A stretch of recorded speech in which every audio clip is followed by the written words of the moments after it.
বিসমিল্লাহির রহমানির রহিম। Honourable viewers, আসসালামু আলাইকুম।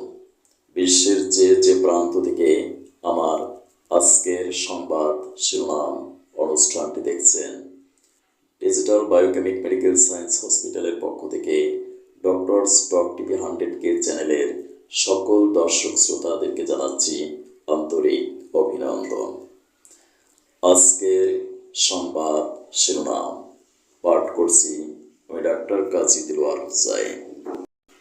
মেগা প্রকল্প থেকে 1,92,000 কোটি টাকা বিদেশে পাচার হয়েছে। অর্থনৈতিক শ্বেতপত্রের প্রণয়ন কমিটির প্রতিবেদনে এই তথ্য উঠে এসেছে। কমিটির পক্ষ থেকে রোববার এই প্রতিবেদন অন্তর্বর্তীকালীন সরকারের প্রধান উপদেষ্টা ডক্টর ইউনূসের কাছে তুলে ধরেন।